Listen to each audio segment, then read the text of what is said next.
Strikes in the time of coronavirus. French unions threaten to walk off the job. They say now's the time to demand more rights and protection for their workers. But with the global economy struggling, will governments respond? This is Inside Story.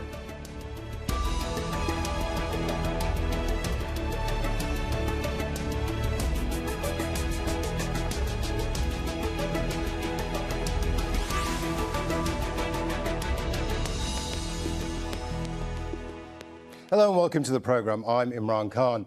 The economic impact of COVID-19 pandemic has been devastating. Lockdowns around the world have forced many businesses to fire staff and cut spending. Unions are now worried workers will lose hard-fought benefits. One of the biggest unions in France is calling for a national rail strike on Thursday. The CGT wants President Emmanuel Macron to guarantee workers' protections in his $120 billion stimulus package. It's meant to help companies recover after the pandemic, but some rival unions say now's not the time to strike.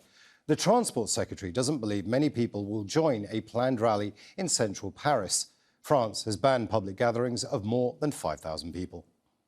Moi, j'ai du mal, je l'ai dit, à comprendre cette grève dans la mesure où nous venons. As I told you, I really don't understand this strike. Just last week, we allocated $6 billion to the railway sector, which will come after recovering $40 billion in debt. We've implemented the capacity for rail transport to become a model of success in future decades. I know the stance, the ideology of the CGT union rail workers on this issue. I know perfectly what they're fighting for. What I'm struggling to understand is, at this moment right now, in a time of deep crisis for France, when the government is heavily supporting the railways, the deeper reasons for their strike. The pandemic has led to job losses around the world. In France, 800,000 people are expected to become unemployed in the coming months. That's nearly 3% of the entire workforce. In Germany, the number of people out of work reached 3 million between June and August. While in Italy, half of the jobs lost in the pandemic were held by people under the age of 35. And globally, more than 1 in 6 people between 18 and 29 have stopped working since the beginning of the outbreak.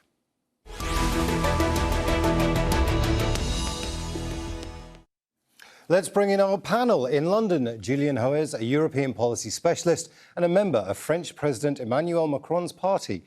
And in Brussels, Petros Fassoulas, Secretary General of the European Movement International, a civil society network promoting closer European integration. A warm welcome to you all. I'd like to begin with you, Julian Hoes, in London.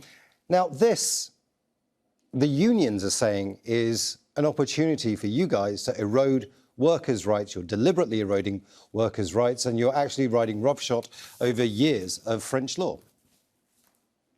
Well, we've been hearing this since during the presidential elections in 2017, and this was one of the many reasons that people said they refused to vote for Emmanuel Macron, because he was the president of the rich, he was a Rothschild, and all of these issues.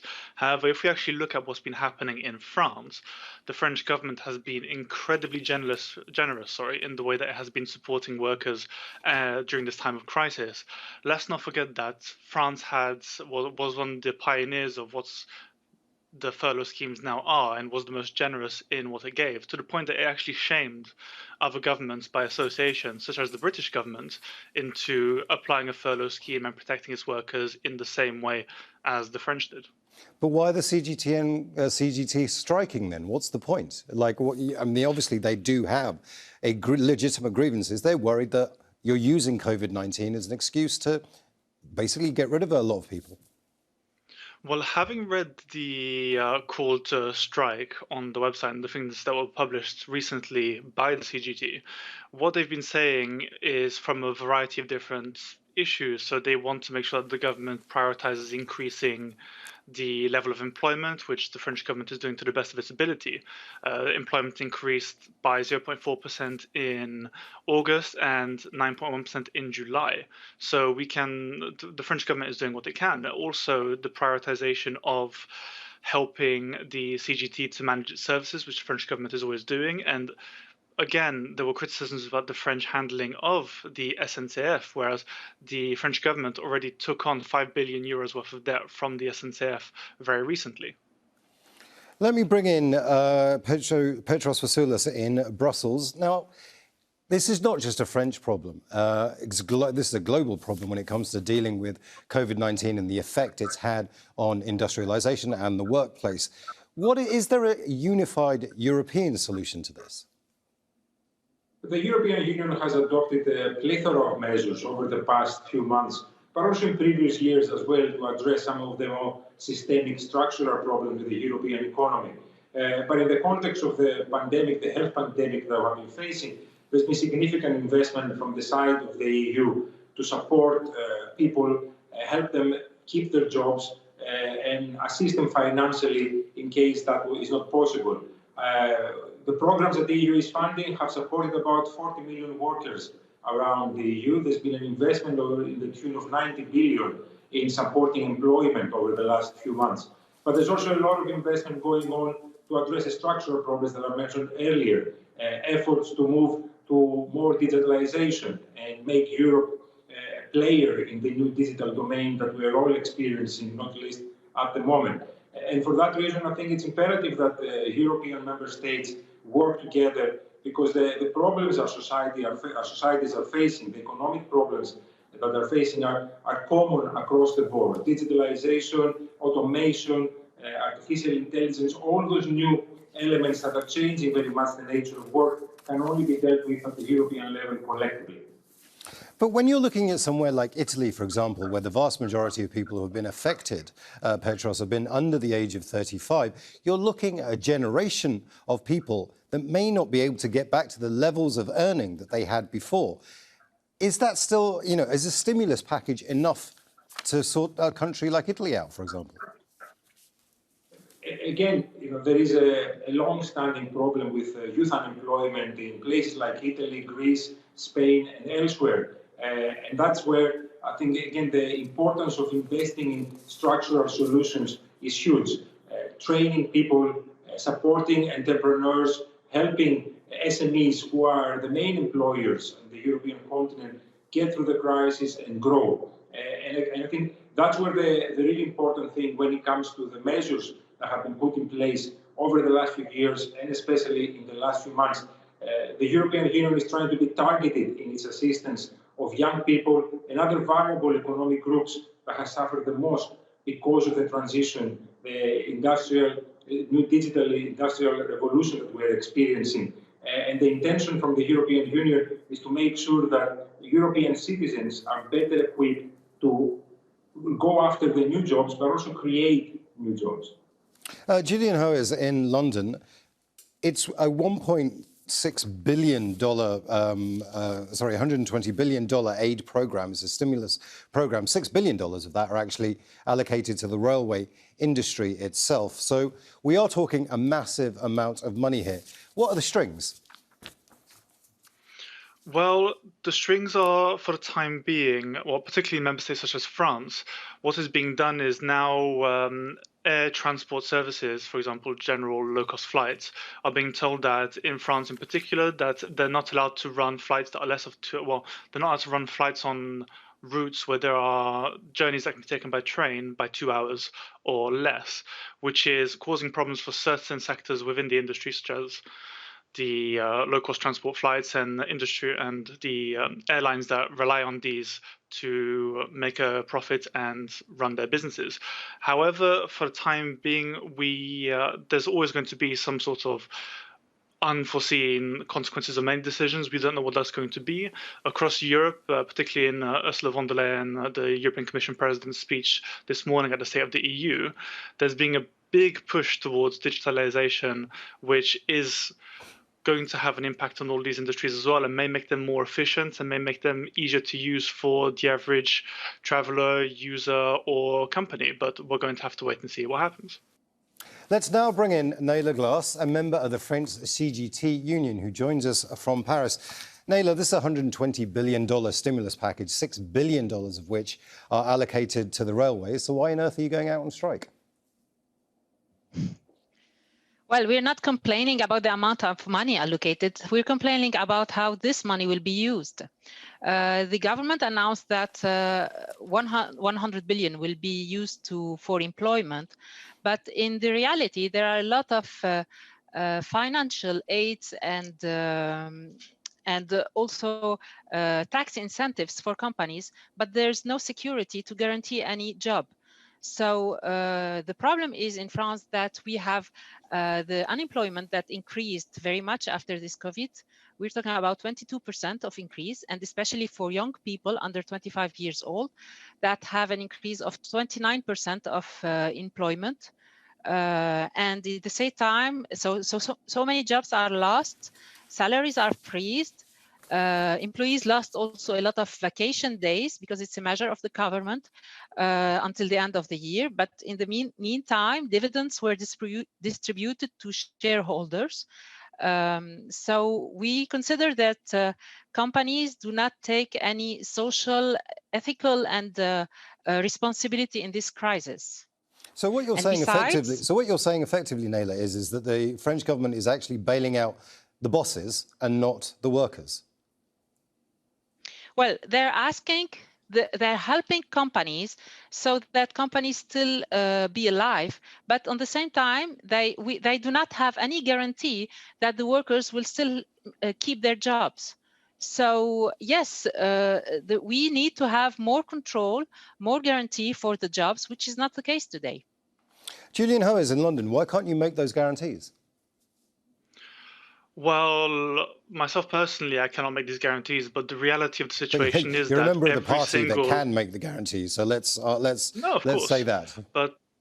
But what is happening now is, for example, the French finance minister said that the funding going towards these companies had to be used to support the employment. And the reality is that while shareholders may be getting paid dividends, which is not necessarily something that I may personally agree with, the issue at hand is that if these shareholders aren't in place, sadly, many companies aren't able to operate, and we need these companies to operate in France across the French sectors and industries, and as well as to help in the European recovery.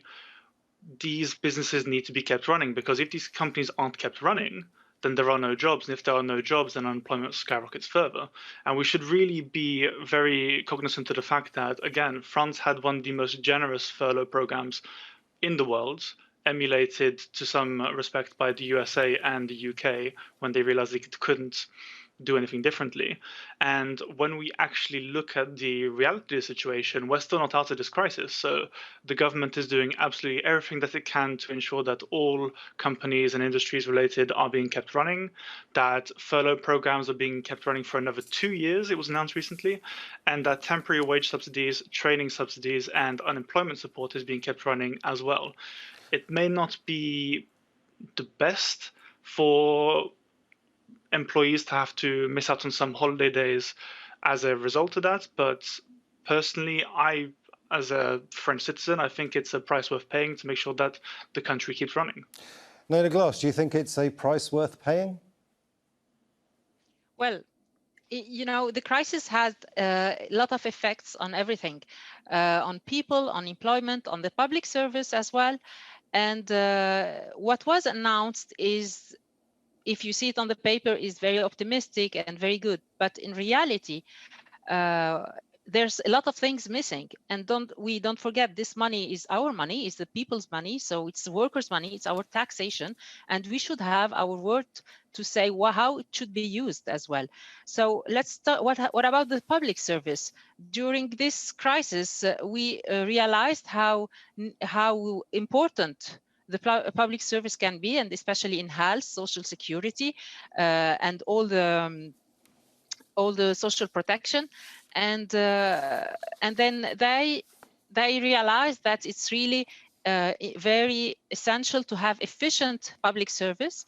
Some announcements were made for hospitals, but it's been many years that all the governments that were succeeded, their main interest was to reduce the public investment, and especially for schools and medical care and all the social security. And now we realize that it's a big mistake. So it's very difficult to cope with all these cuts during many years.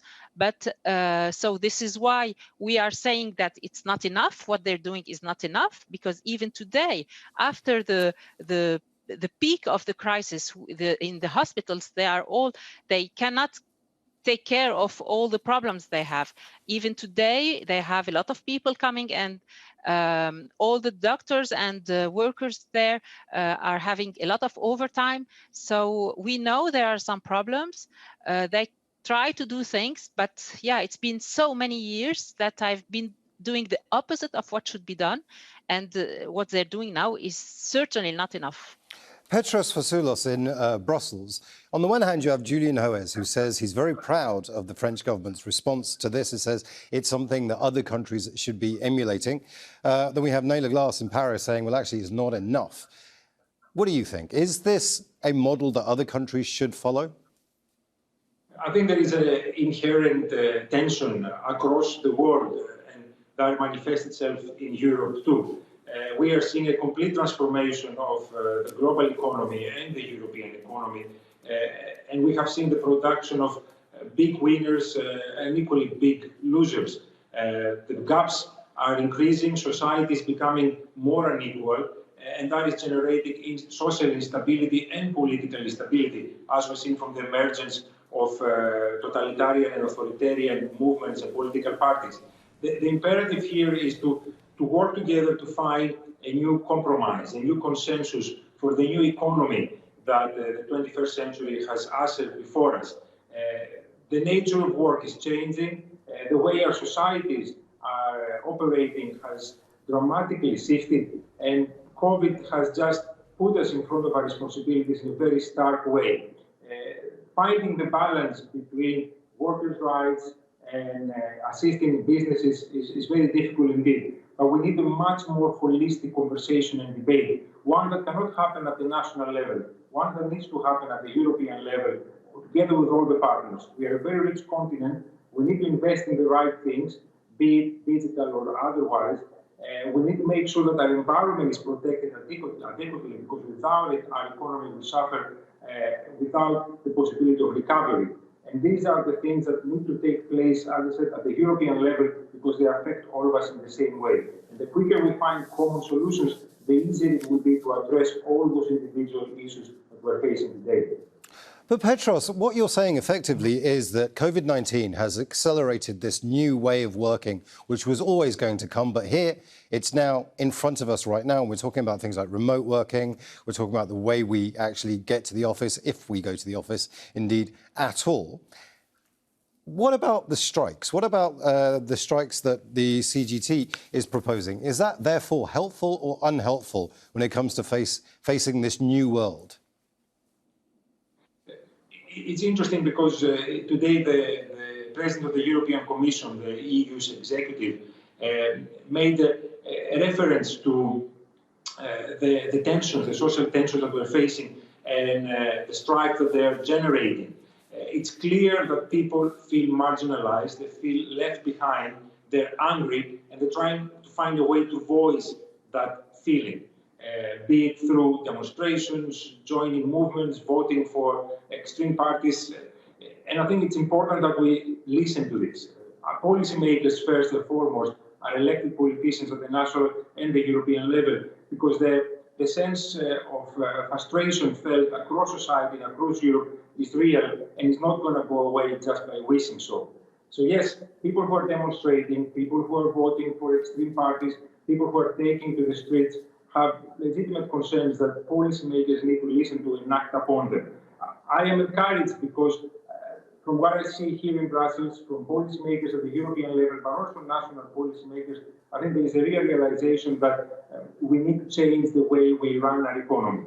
And that needs to happen as soon as possible. But as I mentioned earlier, it won't happen overnight, and it will not depend on individual measures. We need a holistic debate and structural reforms and sacrifices and constructive contribution by all parties, both the social partners, civil society, politicians, and business, of course.